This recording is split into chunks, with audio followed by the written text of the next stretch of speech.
창세기 14장 오늘 35번째 시간입니다. 제목은 이렇게 잡아봤습니다. 승리와 실패의 전쟁 같은 삶. 이런 얘기는 많이 하죠. 전쟁 같은 삶.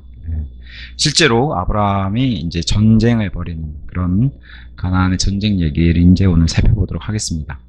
자, 14장은 성경이 말하는 전쟁이 처음 등장하는 그런 성경에서 등장하는 그런 장입니다. 그래서 우리가 이제 중요하게 생각하고 또 주의해야 할 게 이제 이런 게 있습니다. 우리는 세상과 구별된 자예요. 거룩하다는 뜻이 붙으면, 또 성도가 붙으면 세상과 구별된 그런 믿는 사람이에요. 아브라함도 그런 사람이었고, 가나안에 이제 하나님이 불러서 구별시켰죠. 근데 중요한 거는 구별됐다고 하는 건 중요한데, 그렇다고 고립된 자는 아니라는 거예요. 이거 조심하셔야 돼요. 구별되고 거룩히 구별된 거 이거 좋은 것인데, 그렇다고 해서 스스로 고립되면 안 되는 거예요. 우리가 참 독립침례교회가 참 좋아요. 성경적이고 좋은 지식 구하고 좋은 교리도 많이 가지고 있고, 근데 고립침례교회만 되면 안 된다고 얘기해요. 고립침례교회. 그러면 이제 큰일 나는데, 그런 면들이 좀 없잖아 있어서 좀 안타깝긴 합니다. 자, 아브라함은 소돔과 또 소돔이 상징하는 모든 것을 몹시 싫어했어요. 당연히 믿는 사람이니까 이렇게 해야 되는 게 정상입니다. 그러니까 소돔에서 추구하는 쾌락, 번영, 거기서 정치, 원리, 소돔의 사람들 다 멀리했어요. 아브라함은. 근데 여기서 중요한 게, 그렇다고 소돔이 아예 없는 것처럼 그렇게 생각하거나 행동하진 않았다는 거예요. 이해하시겠죠? 구별된 건 좋은 것이지만 그렇다고 고립되면 안 된다는 거를 제가 말씀을 드립니다. 자, 그러면서 오늘은 아브라함이 전쟁에 참여하는, 그래서 믿는 자가 전쟁에 참여하는 얘기까지도, 여기 막 존 필립스는 이렇게까지 얘기하더라고요. 여기서 예화를 하나 가져와요. 여기 분명히 아브라함이 실질적으로 사륙하는 전쟁에 참여했어요. 근데 여호와의 증인들은 이러면 안 된다라고 아예 거부하잖아요. 양심적 거부라고 해서. 그래서 그 예화를 하나 가져와가지고, 세계 제2차 세계대전 중에 이런 여호와의 증인 중에 한 명인 양심적 거부하는 자가 재판정에 섰대요. 그래서 재판관이 물어봤어요. 판사가 전쟁을 도울 의사가 있습니까? 라고 물어보니까 이 양심 거부자가, 나의 왕국은 이 세상에 있지 않습니다. 그럴싸하죠. 왜냐면 여호와의 증인들은 옆 나라에도 나의 형제가 있고 저 나라에도 형제가 있으니까, 심지어 북한에도 있을 수 있으니까 쳐들어가면 안 된다라고 주장하는 게 여호와의 증인들의 주장이에요. 그랬더니 판사가, 알았네 젊은이, 그렇다면 자네는 배급표도 필요 없겠군. 그래서 이제 그렇게 판결을 내렸대요. 나라에서 주는 권리나 이런 혜택은 다 받으면서 양심적 거부, 나라를 위한 그런 희생은 안 한다고 해서 그런 권리는 누리면서 의무는 하지 않는 자, 이렇게 해서 예시를 잡았는데, 아브라함이 분명히 전쟁을 벌였어요. 심지어 하나님의 백성도 굉장히 잔인한 전쟁을, 가나안 그 전쟁을 벌인 것들을 성경에 기록해 놨어요. 근데 모르겠어요. 이 양심적 거부의 그 출발이 어디서부터 있는지 모르겠지만, 어쨌든 피 수혈 안 하고 전쟁 참여 안 하는 거. 근데 참 성경과 다 반대죠. 왜냐면 성경은 한 피에서 사람의 그 셈, 함, 야벳이 다 나왔고, 아담의 피로부터 한 피로 지면에 있는 사람을 채웠다. 다 그렇게 하나님이 말씀해 주셨음에도 불구하고, 마치 죄인된 피는 받으면 왜냐면 그들의 교리상에는 죄인된 피를 수혈받게 되면 구원이 취소되는 그런 교리가 있기 때문에 그래요. 참. 그래서 오전에 창세기에도, 이제 마태복음에서도 그랬지만, 소유주를 제대로 모르잖아요. 무서운 분이고, 뿌리지 않고 거두는 분이고, 제대로 모르면은 그렇게 되는 거예요. 제대로 알면은 이렇게 반응하지 않을 텐데, 어쨌든 그래서 이렇게 여기 여호와의 증인 이 예화를 왜 들었냐면은, 구별되게 스스로 이렇게 자기를 거룩하게 여기는 건 좋은 일인데 그럼에도 불구하고 고립돼 버렸다는 거예요. 여호와의 증인, 자기네만 기독교라고 생각하니까 고립돼. 이거 고립이 아니라 이제 이단이 돼 버린 거죠. 이러면 안 된다는 걸 예화를 이제 이렇게 썼습니다. 자, 14장에는 구바빌론 땅에 동방 땅, 동방 연합국이라고 이렇게 표현할게요. 동방 연합국 4명의 왕, 4개의 국가와 가나안 땅의 서방 연합국들 5개의 국가들이 서로 전쟁을 벌여요. 9개 나라, 4개와 5개가 전쟁을 벌이는 일을 근데 이제 여기서 이제 안타깝게도 아브라함이 가장 사랑하는 자기의 조카 롯이 끌려가게 되는 거죠. 그것 때문에 이제 일이 터지게 되는 거고. 그래서 그것 때문에 아브라함이 참전하게 되고, 그리고 말도 안 되는 인원으로 승리를 하게 되는. 그래서 이거 역시도 하나님이 영광 받으셨어요. 아브라함의 이 말도 안 되는 숫자로 엄청난 승리를 얻고 나서 이걸 통해서 하나님이 영광 받으셨어요. 자, 4명, 5명. 왕이 9명이죠. 여기 플러스 1명의 왕이 더해져요.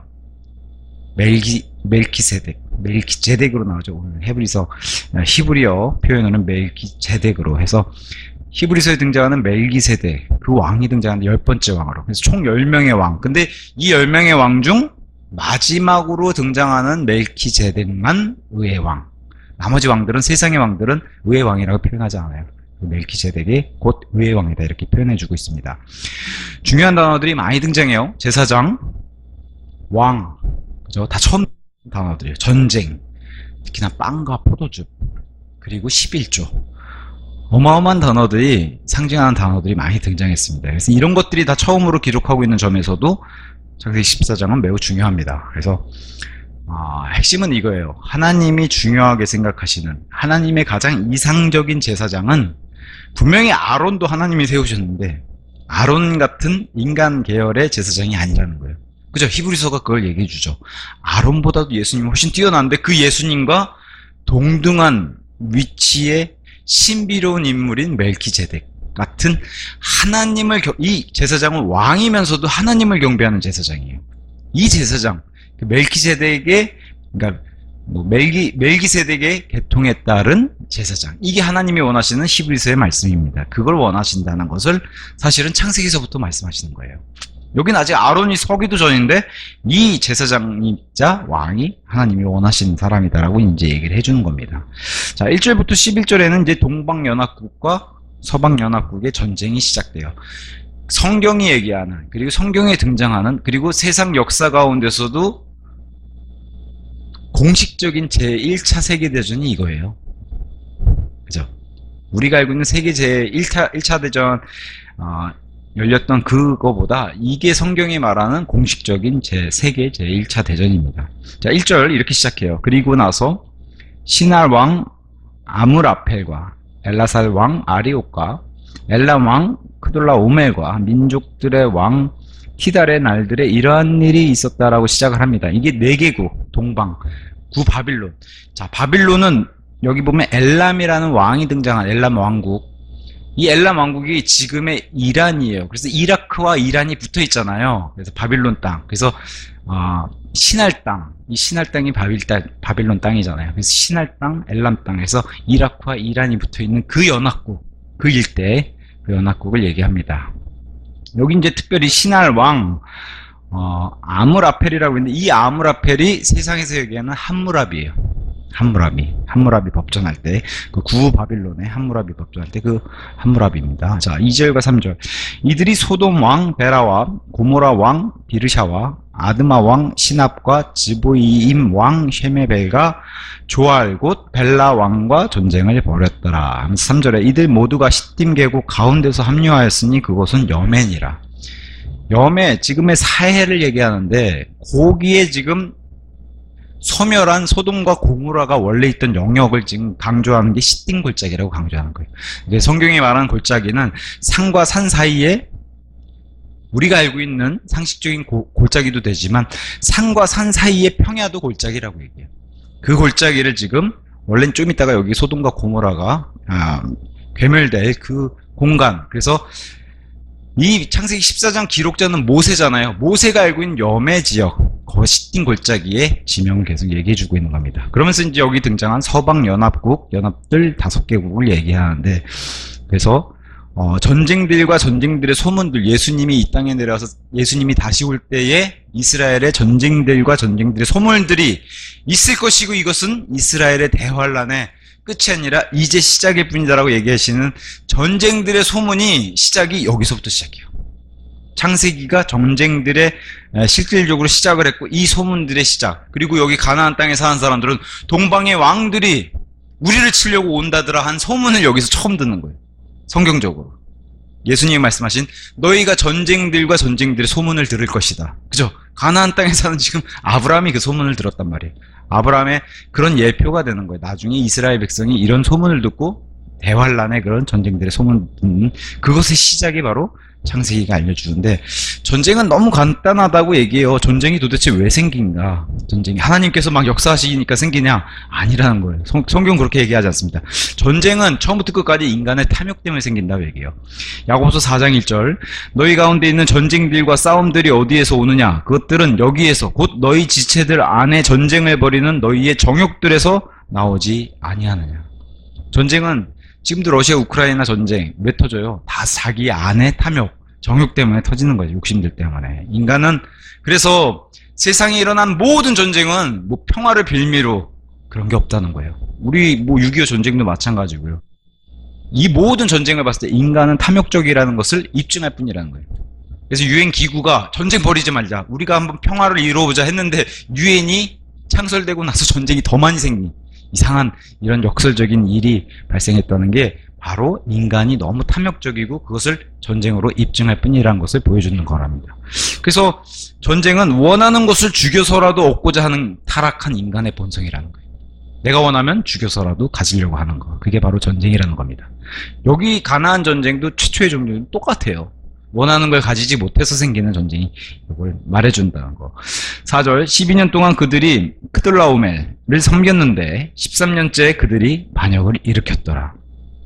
지난 시간에 13장 13절에 죄인들이란 단어가 처음 등장했고 소돔, 사악 이런 단어가 등장했다고. 그래서 성경이 말한 13이라는 숫자의 부정적인 뜻을 알려줬다면 여기도 똑같아요. 12년 동안 잘 섬기다가, 그래서 12년은 통치 숫자를 얘기해 주는데 여기서 난데없이 그냥 13년째 딱 되니까 뭐예요? 반역. 13이란 숫자가 반역을 일으킨 숫자로 여기서 또 쓰였어요. 자, 그러면서 5절과 6절에 강주한 족속들이 있는데, 그러고 나서 14년째에 크돌라오멜과 그와 함께한 왕들이 와서 아슈트롯, 카르나임에 있는 르파 족속들, 함에 있는 주주 족속들, 샤웨, 키랴다임에 있는 엠 족속들을 쳤으며 그들에게 속한 세일산 속에 있는 호리족들을 쳤으니 광야 옆에 있는 엘파란까지 이르렀더라. 여기 이 족속들이 특별해요. 그리고 강조했어요. 왜 그런지 아세요? 여기 거인들이란 말이다.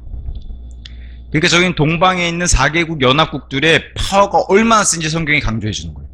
심지어는 가나안 땅 들어왔을 때 이스라엘 백성이 이 거인들을 보고서 우리가 메뚜기 같다, 풀무치 같다 해가지고 소위 말해 겁을 먹고 정탐꾼 10명이 다 반대를 했는데 여호수아와 갈렙만 들어가자고 해서 하나님의 믿음을 보여줬고 나머지 10명은 다 들어가지 못하는 그런 일들을 겪었는데, 여기 지금 가나안 땅에서 살고 있는 거인족들을 다 물리치면서 내려올 수 있는 어마어마한 그 군사력을 보여준 거예요. 성경이 얘기하는 겁니다. 그래서 신명기 2장 10절, 12절, 20절, 22절에 등장하는 거인 족속들에 대한 얘기를 여기서 해요. 그래서 이런 것들을 보였어요. 아, 이 군대가 약한 군대가 아니고 어마어마하게 강한 군대라는 걸 얘기해 주는 거예요. 그러면서 7절, 그리고 그들이 돌이켜서 엠미슈팟 곧 카데시에 이르러 아말렉 족들의 모든 지방을 쳤으며 하데존 탈말에 거하였던 아모리족들도 쳤더라. 근데 이 아모리족들이 이제 나중에 발단의 계기가 되죠. 왜냐하면 이 아모리족들과 같이 살았던 인물, 그 사람이 바로 아브라함이기 때문에. 마므레 평야에 아모리족들과 같이 섞여서 살았던 게 지금 아브라함인데, 그 아모리족들이 와서 소식을 알려주죠. 전쟁의 소식을 아브라함에게. 그래서 이 아브라함이, 그리고 아브라함과 함께 아모리족 사람들이 참전하는 계기를 만들어줘요. 자기네들도 공격받았기 때문에. 13절에 좀 이따 그건 다시 보기로 하고요. 자, 8절과 9절에 그런 다음에 거기에서 소돔 왕과 고모라 왕과 아드마 왕과 지보임 왕과 벨라 왕이 출진하였으니 벨라는 곧 조알이라. 여기 왜 계속 벨라는 곧 조알을 계속 강조하냐면요, 나중에 롯이 소돔 왕에서 구출받아가지고 피난 가는 장소이기 때문에 성경에서 계속 이 조알을 강조해요. 왜냐면 5개 왕 중에, 여기 지금 거론됐던 5개 왕 중에 4개 왕국이 소돔과 고모라가 망할 때 망하고 조알만 살아나요. 롯이 도망갔기 때문에. 조알로 피했다가 산속으로 들어가서 이제 동굴로 들어가죠.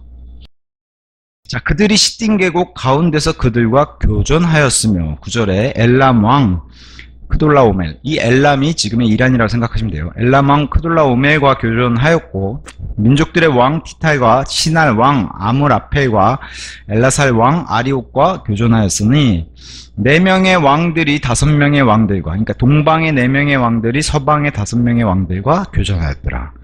그래서 서방은 자기네들이 할 수 있을 것이다. 그래서 학자들이, 어떤 학자들이 이제 이렇게 썼습니다. 막 신하들이 우리가 유리합니다. 우리는 저들은 먼 길을 돌아서 지금 출전했기 때문에 지친 상태고 군사력도 많이 사기가 떨어졌을 거고 우리는 물자 조달도 가깝고 요새도 많고 숨을 수 작전도 많이 필 수 있고 우리가 훨씬 유리합니다. 라고 살살살살 긁어서 이 연합국 왕들이 참전했는데 웬걸요? 바로 그냥 깨지게 되죠. 그래서 거인들도 물리친 이 어마어마한 군사력으로 내려온 이자들에게 완전히 패배를 당하는 게 10절과 11절입니다. 그런데 시딤 계곡은 수렁들로 가득하였더라. 그래서 이것은 옛날에는 역청으로 번역이 되어 있네요. 이런 수렁들이 많다는 거예요. 그래서 이런 수렁들을 이용하려고 했는데 오히려 본인들이 패배해서 여기 빠지는 이런 일을 벌인다는 거예요. 원래 여기에 이걸 이용해가지고 연합국들을 여기 발에 묶었어야 되는데 오히려 자기네들이 패배를 당하면서 그리하여 10절 그런데 시딤 계곡은 수렁들로 가득하였더라. 그런즉 소돔과 고모라 왕들이 도망쳤다가 거기에 빠졌고 본인들이 오히려 여기 빠진 이런 일이 벌어졌고 남은 자들은 산으로 도망하였더라. 그리하여 그들이 소돔과 고모라의 모든 재화들과 그들의 모든 먹거리들을 빼앗은 후에 자신들의 길을 갔더라 해서 연합국들이 다시 돌아가는 이런 일이 벌어져요. 그러니까 유리한 줄 알고 붙어서 이것도 일종의 교만이죠. 자기네 군사력이 강한 줄 알고 붙었는데 전혀 힘도 못 써보고 완전히 패배하고 겨우 소돔과 고모라 왕들은 목숨만 연명해서 도망간 거예요. 자기네 백성들 다 빼앗기고 거기에 이제 롯이 딸려간 거죠. 그래서 서방 연합들의 완전한 패배, 동방 연합들은 전리품, 전쟁에서 획득한 전리품들을 가지고 귀환해 버렸어요. 그래서 여기 수렁들, 뭐 옛날 그 역청 같은 이 수렁들은 아직도 팔레스타인 땅에 있다는 거예요. 이 수렁들이 아직도 있다고 합니다. 자, 근데 이제 문제가 된 게 이제 12절이죠. 그리고 그들이 소돔에 거하였던 아브라함의 조카 롯과 그의 재화들도 빼앗은 후에 떠났더라. 이게 이제 문제죠. 자, 사람들이 연합했어. 이거 좋지 못해요. 자, 성경이 말한 연합은 그리스도의 몸 안에 속한 자들끼리 연합하라고 이런 식의 연합을 요구하지, 하나님은 이렇게 세력을 이방인들이 안 믿는 불신자들끼리 연합해서 이것 때문에 지금 바벨탑에서 흩었는데 또 연합을 하게 되는, 연합해서 전쟁을 하고 그 다음에 또 이 서방 연합국들의 패망을 보여줬는데, 이 연합하는 곳에 누가 연합을 했냐? 롯이 연합해버렸어요. 세상과. 그죠? 아브라함은 분리했는데, 자, 고립했다는 게 아니에요. 아브라함은 거룩하게 분리해버렸어요. 구별됐어요. 근데 연합을 한 사람이 롯이. 근데 똑같이 둘 다 구원받은 사람이라고 했잖아요. 신분 자체는. 예표도 그렇고요. 롯이 여기에 연합하는 바람에 심지어 이렇게 이 동방 연합국들에게 끌려가는 이런 모습을 보였다는 거예요.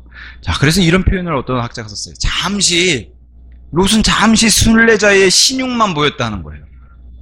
신용만 보였지만 소돔의 도시의 매력이, 그러니까 처음에는 텐트 치고 하다가 어떻게 돼요? 소돔이 너무 좋아 보여서 아예 그냥 들어가 버렸잖아요. 소돔과 하나가 돼버렸어요. 연합이 됐다는 거예요. 도시의 매력이 너무 컸다는 거예요. 근데 똑같은 사람인 아브라함은 전혀 소돔의 매력을 못 느꼈다는 거예요. 롯의 눈엔 이 소돔의 매력이 너무 컸다는 거예요. 그래서 이 표현을 이렇게 했어요. 추악한 도시에 가정을 꾸렸다. 거기서 아내도 없고요. 거기서 세상 사람들을, 애들도 그냥 그 소돔의 방식대로 교육해서 키우고 그렇게 된 겁니다. 그래서 이 롯을 유혹했던 이 소돔의 강력한 유혹, 이 치명적인 유혹으로부터 자유롭지 못했다고 이제 이렇게 얘기해요. 롯은. 아브라함은 항상 소돔 쪽을 바라보면 걱정이에요. 아브라함도 사람이니까 자기 조카 롯이 걱정되고 롯의 가정이 걱정돼서 항상 소돔 쪽만 바라보면 아브라함은, 그래서 이 요르단 평야, 처음에 롯이 선택하는 요르단 평야, 거기가 소돔의 멸망 전이었으니까 내다보면 다 보였다는 거예요. 소돔 도시가. 그러니까 아브라함이, 그리고 소돔이 멸망할 때도 보잖아요. 그 연기도 다 보고. 그러니까 아브라함이 이 동쪽만 쳐다보면 그냥 롯을 걱정 때문에, 염려 때문에. 그리고 아브라함, 우리가 아는 아브라함은 소돔성에 들어간 그 롯이 들어간 날부터 해서 어떻게든지 여기 이렇게 썼어요. 어떤 학자가. 소돔으로부터 롯을 구출할 갖가지 모든 방법을 다 썼을 것이다. 다 써봤을 것이다. 아브라함이. 너 거기 들어가면 안 돼. 나와서 천막 치고 살아야 돼. 하나님이 원치 않으셔. 이걸 다 해봤을 거라는 거예요. 근데 끝내 롯은 거절하고 소돔성에 살기를 작정했다는 거예요. 그래서 여기 등장하는 이 수렁이 의미심장하다. 소돔의 수렁 가지고 못 나왔다. 이제 이런 식으로 표현을 합니다. 그러니까 롯도 괴로운 게 있어요.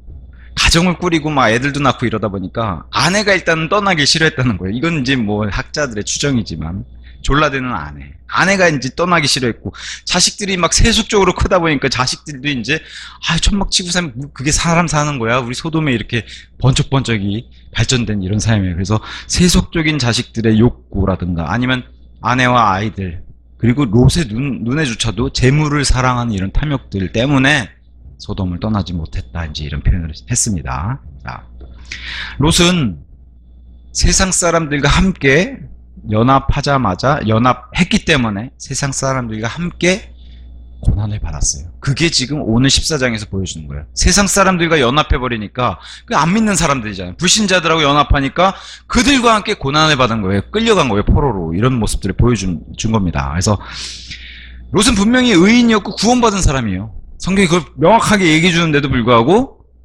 이 세상에서는, 자, 롯의 혼은 지옥으로 끌고 가지 못해요. 구원받았기 때문에. 그럼에도 이 세상에서는 세상 사람들과 불신자들과 함께 심판받는 걸 보여줘요. 이 세상에선 망한 거예요. 롯은 망했어요. 이 세상의 삶에서는. 그 실패한 삶을 보여주는 게 롯의 이런 모습이고, 그것과 대조적으로 지금 승리한 삶을 보여주는 게 아브라함의 삶입니다. 그걸 보여주는 거예요.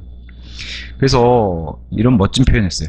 구원받았다고 해서 자동적으로 영적인 삶을 사는 게 아닙니다. 라고 얘기하는 거예요. 구원받았다고 해서 자동적으로 막 믿음의 삶을 살고 막 성경 말씀 옆에 끼고 그러지 않는다는 거예요. 롯을 보라는 거예요. 그러지 않는다고. 이 세상에서는 구원받지 못한 사람처럼 이렇게 어울리다 보면은 이렇게 구원받지 못한 사람처럼 구원받았음에도 이렇게 살다가 갈 수도 있다라고 보여주는 게 롯의 사례라는 거예요. 그리고 세상과 친구되는 것은 분명히 성경에 말하는 것은 하나님과 원수예요. 신부는 구원받았어요. 하나님의 백성이자 오전 마태복음 말씀 중 예수님의 형제라는 표현을 쓰기도 하고, 교회라고 치면은 예수님의 아내자 하나님의 자녀들이에요. 그럼에도 불구하고 구원받지 못한 사람들이랑 어울려서 세상과 친구하면은 죽어서 분명히 천국은 가요. 근데 이 땅에서는 하나님과 원수가 돼서 땅에서 살면 완전 멸망. 근데 땅에서 살면 멸망이에요? 보상도 다 날아가는 거예요. 이러면 인생을 낭비하는 거다. 이렇게까지 얘기합니다. 그래서 오전에 마태복음 25장 말씀에 어떤 사람이 오해해서 그렇지, 하나님의 법칙은 뿌린 대로 거두는 거예요. 맞습니까? 뿌린 대로 거두는 거예요. 안 뿌리는데 거두는 이런 무서운 분이 아니라, 갈라디아서 6장 7절, 속지 말라. 하나님께서는 농락당하지 아니하시느니라. 이는 사람이 무엇을 뿌리든지 그가 그것 또한 거둘 것이기 때문이라. 무엇을 뿌리든지 거두기 때문에 조심해야 된다는 거야. 악한 거 뿌리면 악한 거 거두고, 좋고 선한 거 뿌리면 좋고 선한 것을 거두는 거예요. 그리고 특히 우리 아버지 하나님도 농부로 표현되잖아요. 농사 짓는 농부로. 자, 롯이 이제 잡혀가니까, 어쨌든 롯은 세상적으로 살고 육신적인 삶을 살았어요. 그건 어쩔 수 없어요. 근데 목숨은 구해와야 되잖아요. 그래서 여기서 아브라함이 이제 출전을 하게 됩니다. 13절부터 16절. 동방연합들을, 이 엄청난 거인들도 물리친 이 엄청난 소돔왕과 고모라 왕도 당해내지 못한 것을 아브라함이 이제 출전하게 됩니다. 13절. 그런데 탈출한 한 사람이 와서 히브리인 아브람에게 알렸더라. 이는 그가 에슈콜의 형제이자 아넬의 형제인 아무리 족속 같이 사는 섞여 사는 아브라함에 같이 사는 마므리 평야에 사는 아모리족 마므리의 평야 가운데 거하였기 때문이라. 그리고 이들은 아브라함과 동맹을 맺은 자들이었더라. 그러니까 이 사람들도 안 믿는 사람들이에요. 가나안 족속이고. 그럼에도 불구하고 아브라함이 이들과 화평하게 지내면서 좀 이따 나오겠지만 자신의 종들까지도 훈련시키는 이런 사람이에요. 가나안에 하나님이 다 주고 복도 주고 땅도 주겠다 약속하고 그런 약속을 다 받았음에도 불구하고 사람 편에서는 이렇게 할 일이 있다는 거야. 하나님 편에서 하실 일이 있고 사람 편에서 할 일이 있는데 정말 아브라함이 이런 일이 터지리라고 생각 못했겠지만 자기 스스로가 자기를 보호하는 그런 힘도 훈련을 했었고 또 이런 일이 터질 거라고 미리 알지도 않았는데도 이미 훈련된 종들이 있었다는 거예요. 이게 참 의미심장해요. 우리 영적 생활에서도 우리의 하나님의 말씀으로 하나님의 검을 날카롭게 만드는 훈련된 삶, 준비가 돼 있잖아요. 아브라함도 준비가 돼 있고 그것을 여실히 보여주죠. 우리의 믿음 생활에도. 전쟁 같은 삶, 그렇게 이제 말씀드렸잖아요. 그래서 전쟁의 소문들을 들었어요, 아브라함이. 그래서 14절 앞부분에 그리하여 아브라함이 자기 형제가 포로로 끌려갔다는 것을 듣자 그는 자기 자신의 집 안에서 태어나고 훈련된 이미 훈련을 가나안 땅에서 이미 하고 있었다는 거예요, 아브라함은. 이걸 준비된 사람이라고 얘기하죠. 이걸 영적으로 적용해봐요. 우리 역시도 언제 어느새 누가 우리에게 접근할지 모르고 심지어 마귀가 우리에게 언제든지 접근할 수 있을 텐데 그럼에도 불구하고 준비된 사람은 전혀 거기에 유혹당하거나 실족당하거나 낙심하지 않는다는 거예요. 맞죠? 아브라함이 보여주는 게 바로 그겁니다. 준비된 자. 그래서 태어나고 훈련된 318명의 자기 종들을 무장시켰어요. 이미 이렇게 준비가 돼 있었고 이미 이렇게 훈련해왔던 사람들을 보여줘요. 물론 여기 318명의 이 숫자는 육신의 연약함을 보여줘요. 이 숫자로 뭘 하겠어요? 그죠? 근데 하나님은 가능하시죠. 그래서 뭐 좀 있으면 이제 사사기 들어가면은 300명, 기도원 300명으로 13만 5천 명도 무찌르시는데 하나님 얘기하시잖아요. 3만 명이 돼요? 아니면 다 가라 그랬었다. 숫자가 더 적어야 된다. 우리 하나님이 영광 받으신 거 좋아하시잖아요. 숫자가 적으면 적을수록 누가 영광 받아요? 하나님이 영광 받으시는 거예요. 숫자가 많으면은 우리 힘으로 했다고 그럴 거 아니에요. 그래서 숫자가 줄고 해서 하나님은 그 숫자 적은 수로 하나님이 영광 받으신 건데 여기도 똑같아요. 아브라함도 이 최초의 전쟁에서 하나님의 전쟁의 승리는 적은 수로 승리를 하셨기 때문에 하나님이 영광 받으시는 거예요. 자, 이 육신적인 시선으로 보면은 아무리 자기 조카, 자기 친족을 살리려고 해도 이 숫자로 가당키나 해요. 그렇잖아요. 그럼에도 지금 아브라함의 엄청난 믿음의 용기는 뭘 보여줘요? 나보다 더 연약한 형제 롯이죠. 자매를 위해서 내가 희생해야 되겠다. 기꺼이 목숨까지 바칠 각오를 가지고. 영적으로 한번 적용해 볼까요? 우리 주변에 나보다 더 연약한, 영적으로 연약한 그런 형제 자매들을 기꺼이 희생해서 섬길 준비가 이미 돼 있다는 거예요. 아브라함. 전쟁 같은 삶. 아브라함은 진짜 전쟁을 했고요. 요걸 예표로 받아서 우리도 믿음 생활에 전쟁 같은 믿음 영적인 그 전투를 했을 때 그렇게 해서 앞에서 쓰러지는 그런 형제 자매들을 내가 이렇게 세워주고 구출해 줄 수 있는 그런 영적인 훈련이 돼 있는가? 굉장히 좀 교훈적으로 좋은 내용들입니다. 자, 근데 아브라함은 이 별 볼 일 없는 적은 수라든가 이런 육신적인 것에 기대지 않고 여기서 쓰러지거나 이 연약함에 실족하지 않았어요. 이 준비된 인원 가지고 또 아모리족 속의 동맹군들도 같이 붙었어요. 그들도 사실은 이 어마어마한 군대를 같이 글쎄요. 아브라함이 복을 받고 아브라함이 복 자체가 되고 아브라함은 어쨌든 하나님의 사람이에요. 이 사람에게 이 아모리족도 심지어 믿지 않는 이 아모리족조차도 아브라함에게 베팅을 했잖아요. 당신이 믿는 이 아브라함이 리드를 했을 때 어떻게 했어요? 그냥 했겠어요? 우리는 숫자가 적습니다. 왜 멋진 전투전에 왜 중세 전투전에 왜 장수들이 막 멋진 연설을 하잖아요. 막 창들 높은 거 들고 쭉 서 있으면은 아브라함이 그랬겠지 않겠어요? 우리는 수가 적습니다. 그럼에도 불구하고 온 천하를 만드신 하나님이 우리의 편에 계십니다. 우리를 세워주시고 우리는 반드시 승리합니다. 이런 믿음의 리더의 모습이 아모리족도 움직이겠다는 거예요. 동맹국 아모리족도. 그래서 아모리족도 같이 수를 더해서 같이 출전한 것을 보여줍니다. 그래서 육신의 연약함을 여기서 걸려 넘어지지 않았어요. 자기의 집 안에서 태어나고 훈련된 318명의, 그러니까 세상의 지혜로는 이것도 실족거리죠. 세상의 지혜롭다는 사람들 이거 보고 어디 가서 이거를 전쟁을 할 생각을 해요. 빨리 너 살 길은 살고 롯은 죽었다 생각해, 이렇게 얘기하기. 그게 세상의 지혜예요.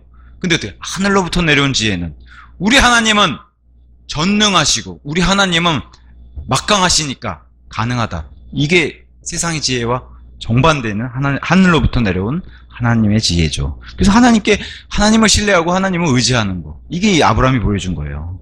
세상의 지혜로는 100% 실패하죠. 이건 뭐 시도도 하지 말라 그러죠. 꿈도 꾸지 말라 그러잖아요. 네. 아브라함은 이미 많은 면에서 준비가 됐어요.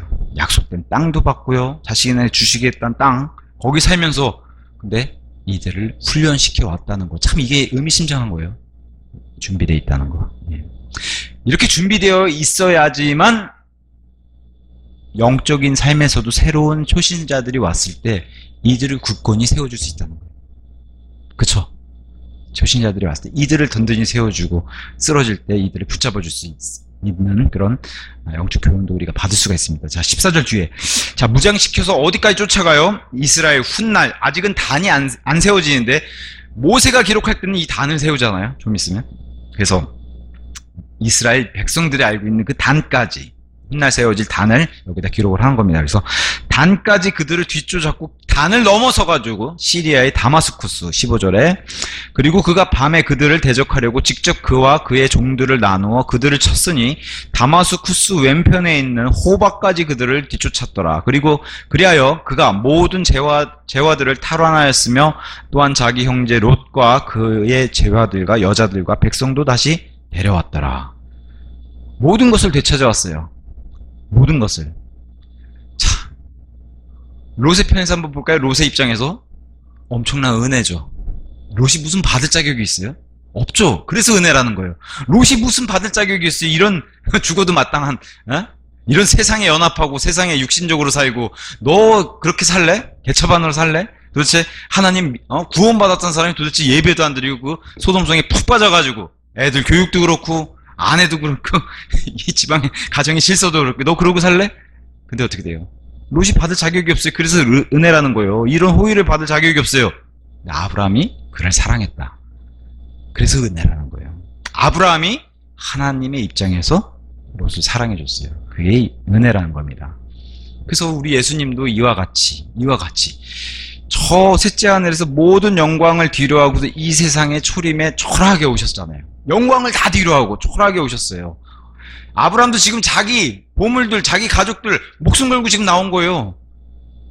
안 갔으면 뭐 죽었다고 쳐야겠다. 그리고 울고 그냥 장례식 치르고 자기 잘 먹고 잘 살 수 있었어요. 근데 그 영광 다 뒤로하고서 목숨 걸고 구출하러 갔잖아요. 예수님도 똑같다는 거예요. 셋째 하늘에서 모든 영광 다 버리고 이 땅에 초라하게, 아브라함보다 더 초라하게 오신 분이에요. 예수님이. 그렇게 오셔가지고 셋째 하늘에 이 영광을 뒤로하고 누구를 구출하기 위해서, 롯을 구출했던 것처럼 이스라엘을 구출하기 위해서, 그죠?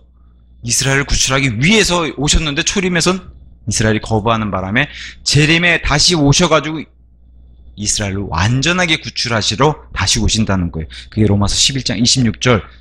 시온에서 구출자가 나와서 이스라엘이 구원받는 일이 있다라고 이제 기록해 주고 있는 겁니다. 그래서 여기 아브라함이 예수님의 예표가 돼요. 자기 형제 롯을 구한 이 모습, 이 모형이 예수님이 자기 형제 이스라엘을 구출한, 구원시키는 그 모형이 되는 게 바로 여기 사건입니다. 그래서 아브라함은 예수 그리스도의 모형이 되고, 롯은 유대인과 이스라엘의 모형이 돼요.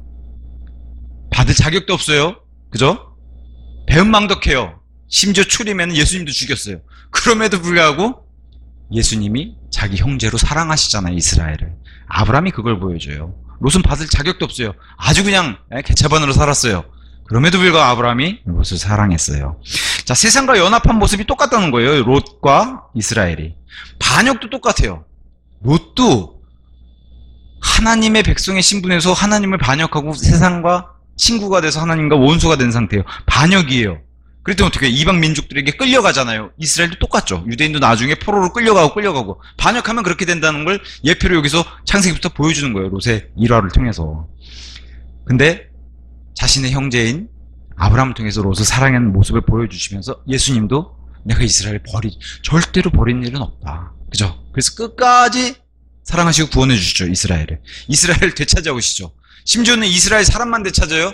그들의 모든 것, 그리고 온 땅에 가장 많은 복, 이런 번영을 다 나중에 천년왕국에 이스라엘에게 부어주세요.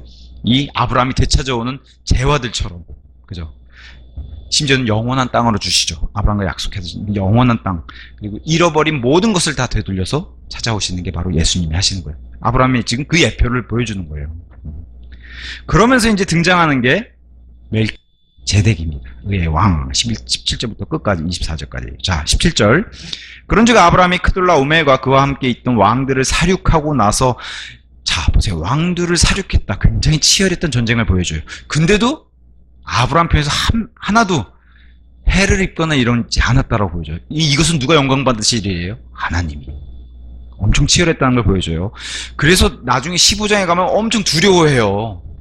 이 엄청난 전쟁을 벌이고 승리했는데, 롯도 찾아와서 좋은데, 이 후왕과 보복, 그리고 사실은 이런 권력에 찬탈해가지고 그 위에 자리에 쓰면은 이 자리를 뺏기 위해서 도전한 사람들이 계속 생기거든요. 그리고 보복에 그런 일들 때문에 두려워한. 그래서 하나님이 나타나자마자 15장에 두려워하지 말라 그래요. 자, 17절. 그런즉 아브라함이 크돌라 오멜과 그와 함께 있던 왕들을 살육하고 나서 귀환한 뒤 소돔 왕이 그를 맞이하러 나왔으니 왕의 곡지는 골짜기의 다른 말이에요. 단어가 다르기 때문에 이렇게 쓴 겁니다. 왕의 곡지인 샤웨 골짜기에서였더라. 자, 소돔 왕이 먼저 환영하러 나왔어요. 근데 아브라함이 요새 말로 노룩 패스해버렸어요. 그냥 지나가 버렸어요. 소돔 왕은 안치 않았어요. 그리고 누구에게 가서 자신이 경배하냐? 바로 18절에 나오는 살렘 왕에게. 그리고 살렘 왕 멜키제덱이 빵과 포도즙을 가지고 나왔으니 그는 지극히 높으신 하나님의 제사장이었더라. 지극히 높으신 하나님의 제사장. 지극히 높으신, 이 표현이 처음 등장하는데 14장에만 4번 등장해요. 지극히 높으신 하나님. 살렘 왕은 환영했어요. 똑같이 환영했는데 소돔 왕은 지나치고 살렘 왕 앞에 갔어요. 아브라함이. 이 멜키제덱이라는 인물은 이제 히브리서의 5장, 6장, 7장에 등장하는 하나님이 원하시는 계통의 제사장이라고 얘기해요. 심지어 창세기에 등장한 이 인물을 아무도 몰랐다가 히브리서 가서 사도 바울이 예수님의 계시를 받아서 이 멜키제덱을 설명해 주죠. 이분이 누구신지 아느냐 하면서. 아버지도 없고 어머니도 없고 예수님과 동등하신 그런 신비로운 존재를 이제 설명해 줍니다. 그래서 예수 그리스도의 위대한 모형이기도 해요. 아버지도 없고 어머니도 없고 시작한 날도 없고 끝도 없고, 그죠? 이런 존재라고 얘기해줘. 그러면서 들고 나온 게 빵과 포도즙. 이것도 굉장히 의미가 크죠. 빵과 포도즙. 왜 그래? 언젠가 갈보리 십자가 위에서 제물로 바쳐질 예수님의 몸과 피를 상징하는 게 여기 창세기부터 등장했기 때문에 빵과 포도즙. 이건 영어 무궁토록 이 상징이잖아요. 빵과 포도즙의 상징은 예수님의 몸과 피. 우리도 주의 만찬에 늘 쓰는 게 이 빵과 포도즙이잖아요. 이걸 가지고 전쟁에서 돌아온 만찬을 이걸로 베푸는 거예요. 그래서 갈보리를 아브람과 모세 기로를 통해서 갈보리가 아직도 이 시대로부터 거의 2000년 뒤에나 있을 갈보리 사건을 여기서 미리 보여주면서 성경 기록이 먼저 제시하는 거예요. 우리는 알지만 창세기 사람들은, 이스라엘 사람들은 모르죠. 이걸 읽으면서도 그게 무슨 의미인지. 근데 확실히 계시된 저와 여러분 같은 교회는 이걸 보면 단번에 알죠. 빵과 포도즙 딱 등장하면 이게 예수님이구나. 그래서 모세 기록을 통해서 이스라엘에게 먼저 보여주는 거예요. 계시로. 몰라도 계시로 보여주시는 거예요. 그 다음에 이제 예수님은 재림하신 뒤에, 그 전까지는 십자가 달리시기 직전에는 어떻게 돼요? 내가 하나님 이 하늘의 왕국 세우고 자신의 왕국에 들어가기 전까지는 내가 포도에서 난 음료를 먹지 않겠다. 그 얘기를 이제 마태복음 26장 29절에서 합니다. 그래서 그때 가서야 비로소 이 포도즙을 마시겠다는 말씀을 26장 29절에 하시는데 이렇게 하세요. 그러나 내가 너희에게 말하노니 나는 이제부터 이 포도나무의 열매에서 난 것은, 자, 이게 포도즙이죠. 포도나무 열매를 짜면은 포도주가 되는 게 아니잖아요. 지난주도 어떤 분하고 이 포도주와 포도즙에 대해서 상담을 했어요. 아니, 짜면은 이 더운 날씨에 바로 포도주가 될 텐데 이게 말이 됩니까? 근데 제가 그랬어요. 포도주라는 것도 포도주를 만들려고 작정해서 포도주를 만드는 거지. 이렇게 짜가지고 변질된 거는 포도주로도 못 먹습니다. 그건 상한 거지. 상한 거랑 포도주는 또 다른 말이잖아요. 그렇잖아요. 이 땡볕에다가 포도를 짜가지고 놔두면 그게 포도주가 돼요. 상해서 변질된 게 되지. 사람도 못 먹어요, 그거는. 어떤 것은 포도 술로 만들기 위해서 뭐 온도도 맞추고 저장도 하고, 포도즙도 똑같아요. 밀봉 상태로. 2000년 전에 이스라엘 사람들도 되게 우리보다 훨씬 지혜로운 사람들이에요. 그 사람들도 다 이 밀봉 상태라든가 아니면 젤리 형태로 포도즙을 짜서 젤리 형태로 만들어서 그걸 물에 타서 희석해서 먹던가 해가지고 포도즙을 마시지. 이게 뭐 우리 식대로 뭐 야 결혼식 하면 다들 그냥 술 먹는 사람들이니까 야 다 포도주 먹자 다 저거 아니란 거죠. 예수님은 그런 포도주를 주신 적도 없고요. 이 말씀이 정확하게 포도즙에 대한 정의를 설명해줘요. 포도나무의 열매에서 난 것을 짜면은 포도즙이 나온 거죠. 포도주스가. 그죠? 포도주가 되는 게 아니라. 그래서 포도나무의 열매에서 난 것은 내가 나의 아버지의 왕국에서 너희와 함께 새 것으로 그것을 마시는 그날까지 마시지 않겠노라. 그래서 십자가 직전에 이렇게 말씀하시고 천년 왕국 돼서야 이것을 이제 마시겠다고 이렇게 말씀하신 거예요. 이때 누구랑 마시겠어요? 저와 여러분도. 부활한 아브라함도 같이 먹게 되는 거예요. 그때 가서 이 정말 신선한 포도즙을 마시게 된다고 이제 얘기를 합니다. 그래서 이 중요한 상징이 여기서 나온 게 이게 의미심장하다는 거죠. 네, 재림 후에 천년왕국에서 빵과 포도즙을 먹게 될 그날이 있습니다. 맞습니까? 네. 자, 19절에서 20절. 그런즉 그가 아브라함을 축복하여 이같이 말하였더라. 하늘과 땅의 소유자이시며 지극히 높으신 하나님께 속한 아브라함이 복을 받기를 기원하노라. 그리고 지극히 높으신 하나님께서 찬양받으시기를 바라노니 그분께서 너의 원수들을 너의 손안에 넘겨주셨도다. 그러자 그가 모든 것에 11조들을 그에게 주었더라. 자, 이 지극히 높으신 하나님의 제사장, 지극히 높으신 하나님을 찬양하면서 말씀을 예언하고 있는 이 멜키세덱의 아브라함이 보인 태도는 뭐예요? 11조로 보여졌어요. 성경에서 나오는 특히 이스라엘과 관련된 이 11조는 굉장히 중요하죠. 왜 그래요? 예배의 행위이기 때문에. 저와 여러분도 마찬가지예요. 사실은 우리가 이스라엘처럼 이렇게 뭐 30%의 11조를 내지 못하더라도 하나님께 속한 것에 대한 원리는 여기 아브라함이 잘 얘기해주고 있죠. 여기 지금 멜키세덱 이 살렘 왕은 하나님께 속한 그 존재를 보여주는 하나님의 제사장이에요. 하늘의 제사장. 이분에게 바치는 11조에 대한 원리를 잘 보여주죠. 근데 우리는 이스라엘 11조는 간단해요. 하나님께 바치는 11조, 나를 위해서, 나와 내 가정을 위해서 1년 동안 모은 11조, 그 다음에 이웃과 과부와 나그네들을 위한 11조. 이렇게 세 가지가 있어요. 11조가. 그래서 30%예요. 물론 과부와 고아와 나그네들을 위한 11조는 3년에 한 번씩 걷기 때문에 그래서 토탈로 치면은 매년 23.3%라고 얘기하는 거예요. 세 번째 11조는 3년마다 내니까. 나머지 두 개는 하나님과 나 자신을 위해서는 20%는 매년 내고요. 근데 이 중에 중요한 게 뭐예요? 하나님께 내는 11조. 우리 이스라엘은 신정정치 국가니까 정치와 종교가 하나가 돼서 세금이에요, 이게 다. 근데 저와 여러분은 영적으로는 똑같죠. 하나님께 속한 11조는 사실 그보다는 교회가 더 많이 내야 되는데 그런 면에서는 우리가 뭐랄까요? 못한 게 사실이죠. 굉장히 중요한 거예요. 저는 그래서 율법적으로 이런 걸 강조를 제가 안 해요. 헌금에 대해서는 더 얘기도 안 하지만. 근데 어떤 교회들은 왜 그걸 안 하냐고 뭐 저한테 전화해서 그런 분도 계세요. 11조를 왜 안 합니까? 이건 기본입니다. 교회의 기본, 그리스도인의 기본인데 왜 그걸 강조 안 하십니까? 제가 그걸 강조하면 율법이 되는데 어떻게 강조합니까? 그랬어요. 근데 사실 더 해야 되는 게 정상이에요. 그리스도인들은. 예배의 행위. 여기 지금 하나님과 같은 존재에게 아브라함이 보인 이 태도로 예배의 행위를 정확하게 보여주는 게 바로 11조. 그리고 그게 처음 등장한 단어가 여기서 쓰였다는 게 의미심장한 겁니다. 자, 소돔 왕은 노룩 패스해버렸죠. 이 세상의 왕, 또 세상의 예표인 소돔 왕에게서 보상받기를 원치 않았어요. 그래서 거절하고 하나님께 받기를 원했기 때문에 이 멜키세덱 살렘 왕 앞에 간 거예요. 세상 복을 바라는 사람 아니죠, 아브라함은. 자기도 재물이 많아요. 지금 이집트에서 받아온 것도 엄청나게 많아요. 이게 지금 군사 훈련된 군대로 봐서 그렇지 종들로 치면 300명이 넘는 종들이면 어마어마한 규모예요. 그죠? 그죠? 우리는 그렇게 건의를 보지 않았기 때문에 이 규모를 사실 상상하기 힘들죠. 종만 300명이 넘으면 종들만 먹는 식사만 해도 이게 어마어마할 거예요. 건물도 없는데 다 천막 치고 사는데 지금 몽고처럼. 그죠? 세상 복을 원하는 사람이 아니었어요. 아브라함은 하나님의 복을 원했던 사람. 그리고 롯이 세상과 저렇게 친구 됐다가 망한 거를 똑똑히 봤잖아요. 아브라함은. 네. 자신은 그렇게 하지도 않을 뿐더러 그렇게 되고 싶지도 않은 사람이 아브라함입니다. 아브라함은 세상보다도 주님을 선택했다. 그죠? 아브라함이 보여준 건 명백합니다. 세상보다도 주님을 선택했고 또 왕보다도 살렘 왕을 선택한 게 아브라함의 모습입니다. 21절. 자, 소돔 왕이 가만히 있지 않고 또 제안을 해요. 21절. 그러고 나서 소돔 왕이 아브라함에게 말하기를 사람들 객에 있는 나에게 주고 재화들은 너 자신이 취하라 하였더라.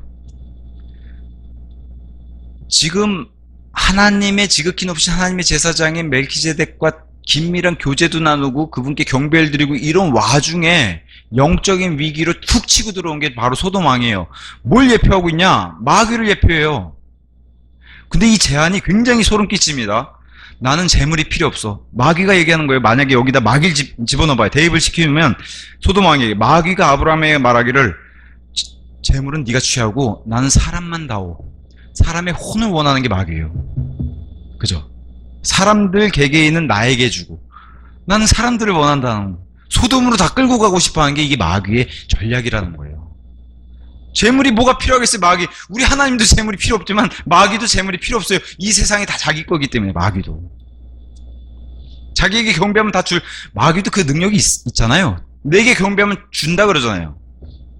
그래서 세상 말로 소위 세상 표현으로 마귀 이 악마에게 영혼 팔고 싶어하는 사람이 저도 과거에 그랬고 얼마나 많은지 몰라요. 네? 코인 좀 대박나게 뭐 네? 복권 좀 당첨되게 막 내 영혼을 가져가고 복권을 다오 막 네, 정말 소름 끼친 말씀이죠. 사람을 내게 주고 약탈한 전리품은 가져가라. 근데 아브라함 태도 한번 볼까요? 22절에서 끝까지. 이에 아브라함이 소돔 왕에게 이같이 말하였더라. 하늘과 땅의 소유자이시며 지극히 높으신 하나님 곧 주께 내가 나의 손을 들어 올렸으니 맹세하겠다는 거예요. 여기 보면 멋진 표현들. 하늘과 땅의 소유주. 너 역시도 하나님의 소유고 네가 지금 무슨 지극히 높으신 하나님이 곧 여호와시라는 거예요. 이렇게까지 표현하면서 그분께 맹세를 하는 이 구약식 표현. 손을 들어 올리는 이 행위 자체가 하나님께 맹세하는 이 행위입니다. 그러면서 내가 실오라기 하나부터 신발끈 하나에 이르기까지 아무것도 취하지 않겠으니 내가 너의 것은 어떤 것도 취하지 않겠노라. 이는 너가 말하기를 내가 아브라함은 부유하게 만들었다 하지 못하게 하려 함이라. 오직 청년들이 먹은 것과 나와 함께 간 사람들 곧 아넬과 에슈콜과 마물의 목만 이제 동맹국들이죠. 제하겠으니 그들에겐 챙겨주고 나는 안 가지겠다. 그들로 하여금 자신들의 몫을 취하게 하라. 이런 소돔 왕의 제안을 거절하잖아요. 내가 너 때문에 부자가 됐다는 그런 소리는 못 들겠다. 그게 나의 간증을 잃어버리잖아요. 이렇게 되면. 그거를 아브라함의 태도는 정말 여기서 세 가지 승리를 봐요. 육신이 연약한데 훅 들어오잖아요. 야, 재물 다 줄게. 사람만 다오. 소돔으로 데려갈게. 훅 들어온 이 육신의 연약함을 물리친 승리를 먼저 보였어요. 자, 세상의 지혜로는 야, 주겠다는데 뭘 마다해. 눈 한 번 감어. 야, 믿는 사람 다 그래. 제가 지난주에 동창회 가서 들은데 야, 밖에 목사들 다 술 먹더라. 그래서 도대체 어떤 목사들 만나는 거냐 너는 도대체. 그랬어요 제가. 도대체 이상한 얘기만 하니까. 근데 세상의 지혜로는 그렇다는 거야. 눈 한번 깜짝하면 야, 얼마나 그냥 돈이 그냥. 세상의 지혜로는 넘어질 수밖에 없는데 아브라함은 하나님의 지혜를 구했기 때문에 여기 넘어가지 않았다는 거예요. 마귀가 얼마나 간교해요. 야, 재물 다 줄게. 그냥 롯 같았으면 벌써 넘어갔죠. 그리고 심지어 롯은 다시 넘어졌어요. 아브라함은 넘어가지 않았어요. 마귀의 간교함이 훅 들어왔는데도 아브라함은 승리했는데 롯은 또 넘어졌죠. 왜 그래요? 이 마물의 평야에 나와서 사는 게 아니라 롯은 오히려 소돔 왕이 주는 이 재화들과 재물들을 가지고 취해서 소돔으로 다시 들어가서 심지어는 한 자리도 차지했어요. 성문에 앉아서 높은 직위도 받았어요. 아브라함 때문에. 롯이 잘나서 받은 게 아니에요. 아브라함 때문에. 아브라함이 받아야 될 이 땅의 부유함과 그런 것 재화들은 롯이 대신 받아서 또 소돔으로 들어가 버렸어요. 왜 롯은 믿음의 사람 자기 형제인 아브라함에 붙었으면 살았을 텐데 거기 끝내 붙지 않고 구출받았을 때 똑같아요. 조알로 도망가고 산으로 도망갈 게 아니라 아브라함을 찾았어야 되는데 참 이게 미련해요. 그래서 어리석은 거예요. 롯은. 망한 거예요. 이 세상의 삶이. 자, 주께 손을 들어 올렸어요. 이것도 성경에 처음 언급되는 그런 문구예요. 그래서 하나님 앞에서 엄숙한 맹세를 상징하고, 이 맹세는 계시록과 욥기와 신명기에 등장합니다. 이렇게 손을 들어서 맹세하는 거. 자, 하늘과 땅의 소유자, 창조주라, 그런 말씀하시는 거죠. 그래서 아브라함의 입술을 통해서 하나님이 다시 강조를 해요. 아까 19절에도 말씀하셨지만 멜키세덱을 통해서 말씀하셨는데, 아브라함의 입술을 통해 다시 한번 이분이 하나님은 하늘과 땅의 소유자시다. 다시 강조하면서 그분께 영광 돌리죠. 내가 이렇게 이 인원 가지고 승리할 수 있었던 것도 하나님께 영광이고, 롯을 되찾아온 것도 영광이고, 내가 지금 소돔의 재화들을 거부할 수 있는 것도 하나님의 영광이고, 하나님이 영광 받으셔야 되는데, 지금 만약에 예수님이 여기 계셨다면 사탄아 물러가라 그랬을 거예요. 그죠?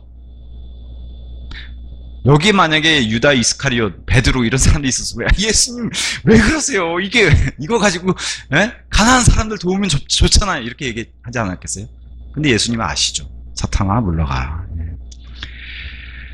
아브라함은 지금 죄 가운데 속한 사람이 아니기 때문에 의 가운데 속한 사람이, 그래서 하나님께 속한, 지극히 높으신 하나님께 속한, 19절에 나오죠. 아브라함이 복을 받길 원하노라. 그래서 의 가운데 속했기 때문에 하나님의 간증을 아브라함은 담대해져요. 더 담대한 간증을 이렇게 할 수 있는 거예요. 이런 사람에 대해서 잠언 28장 1절에 이렇게 얘기합니다. 이런 사람들에 대해서, 사악한 자들은 추격하는 사람이 전혀 없을 때도 도망가느니라. 불안하고. 사악한 자들은 그렇다는 거예요. 근데 의로운 자들은 사자같이 담대하니라. 간증이 더 세지죠. 하나님이 영광 받으시고 모든 영광을 하나님께 돌리고 있으니까 점점 담대해지고, 이런 간증을 할 수 있다는 거죠. 다시 한번 여기 아브라함의 사례를 놓고 봤을 때, 아브라함은 예수 그리스도의 모형이 되는 사람이에요. 끝까지. 그래서 아브라함은 종들을 데리고 롯을 구출했듯이 예수님도 하늘의 군대와 함께 이스라엘을 구출하러 오세요. 여기 저와 여러분도 속하는 거예요. 하늘의 군대를 데리고 거룩한 하나님의 모든 천상에 있는 모든 천사와 같이 오시는 거예요. 어마어마한 무리와 같이 오시는데 영광을 홀로 받으시는 거예요. 자, 아브라함이 원수들의 물건을 노력했듯이 예수님도 원수들로부터 모든 것을 다 빼앗으실 거예요. 그게 재림에 예수님이 하실 거예요. 다 빼앗으세요. 땅도 다 빼앗으세요. 온 우주에 있는 것 다 빼앗으세요. 아브라함이 위험을 무릅쓰고 롯을 구출한 이유는 롯을 사랑해서였잖아요. 예수님도 어떻게 해요? 이스라엘을 사랑하시잖아요. 이스라엘은 예수님을 반역하고 버려도 예수님은 신실하시기 때문에 자신의 백성, 자신의 형제를 끝까지 사랑의 그 동기로 출발하시잖아요. 그것 때문에 이스라엘을 구출하실 겁니다. 자, 아브라함이 완전한 승리에 이뤘죠. 예수님도 완전한 승리를 거두실 것이에요. 그죠? 그게 성경에 예언이 되어 있는 겁니다. 좀 전에 제가 말씀드렸다시피 안타깝게도 롯은 다시 소돔으로 돌아갔어요. 이게 참 문제예요. 다시 돌아가 버렸어요. 아브라함의 이 멋진 승리와 함께 참 멋진 결말로 맺으면 참 좋았을 텐데, 롯은 다시 소돔으로 들어갔어요. 이 고생을 하고도.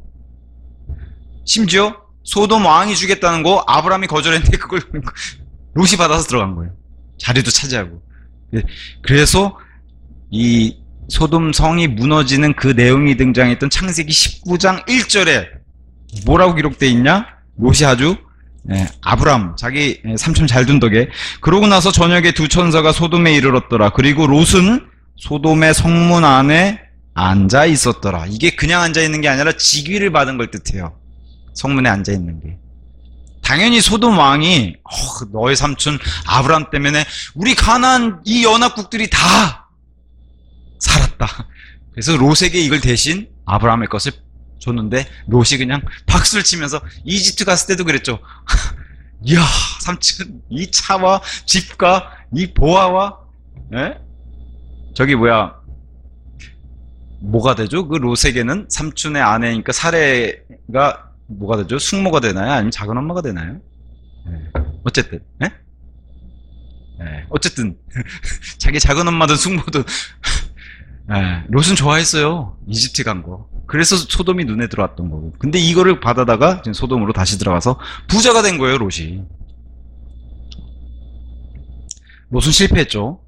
자, 하나님이 아브라함은 부르셨는데, 자기 개인의 부름을 받아야 되는 것도 롯도 그게 필요한데 롯은 자기 개인의 부르심에 응한 게 아니라 아브라함이 부름받은 것을 따라가 버렸어요. 롯이 사람을 따라갔다는 거예요. 롯은 철저하게. 그러니까 이집트까지 같이 내려간 거예요. 하나님의 부름 개인적으로 받지 못하고 아브라함을 따라간 거. 아브라함은 하나님과 동행했는데 롯은 동행하지 못했어요. 아브라함을 따르는 그런 셈이 돼버렸고, 자, 롯은 오랫동안 하나님을 따르지 않으니까 어떻게 돼요? 하나님과 함께하는 법을 잊어버렸어요. 소돔에 살다 보니까. 이게 무서운 거예요. 그리고 우리가 흔히 얘기하는 세속적인, 육신적인 이런 사람이 돼버린 거죠. 마치 구원받지 못한 사람처럼, 세상 사람처럼 이렇게 이제 표현하죠. 그래서 롯은 스스로 결정을 내려야 할 때, 믿음이 자라지도 못하고 그러니까 스스로 결정을 내려야 할 때 어리석은 결정이 되고 말았죠. 어리석은 결정을 내렸죠. 소돔으로 다시 돌아가는 이런 어리석은 결정. 이걸 보면서 성경은 14장을 통해서 아브라함과 롯의 극명하게 대조적인 모습을 보여주는데 우리 자신도 좀 점검을 해봐야 돼요. 자, 믿음의 사람들과 함께하는 거 좋죠. 형제자매들. 우리 교회에서도 그런 믿음 생활을 함께할 수 있도록 이렇게 하나님이 지역교회에도 은혜를 베풀어 준 거. 그럼에도 불구하고 롯처럼 되면 안 돼요. 우리 스스로가 각자가 예수님 앞에 설 날, 1대1로 설 날이 있기 때문에 우리 스스로가 믿음으로 서야 되는 법을 계속해서 우리 스스로도 단련을 해야 된다는 거예요. 주민과 개인적으로 1대1로 교제하고 동행하는 법을 배워야 되고 이걸 계속해서 훈련해 나가야 되는데 이걸 모르고 옆에서 시키는 대로, 그죠? 무슨 목사가 시키는 대로 아니면 뭐 형제 자매들이 시키는 대로 이러면 안 된다는 거예요. 항상 스스로 예수님 앞에서 스스로 1대1로 교제하는 법을 배워야 합니다. 그래야지만 롯처럼 언젠가 아무도 없고, 그죠? 아무도 없고 혼자 힘으로 결정을 내려야 할 때가 분명히 있을 거예요. 옆에 도움을 못 받고. 그러면 롯처럼 이렇게 어리석은 결정이 아니라 주님의 뜻에 맞게, 하나님의 뜻에 맞게 결정을 내릴 수가 있어요. 그때 가서 이렇게 훈련이 되고 단련이 돼요. 롯이 그거에서 실패한 거고 우리는 이러지 말라고. 이 글을 읽으면서 우리에게 남는 건 뭐예요? 이러지 말라고. 아브라함처럼 해야 하는 것이지 롯처럼 이렇게 되지 말라고 우리에게 이 배움이 교훈이 되는 겁니다. 오늘 그래서 승리와 실패의 전쟁 같은 삶 내용으로 아브라함과 롯의 사례를 한번 살펴봤습니다. 여기까지 하고 마치도록 하겠습니다.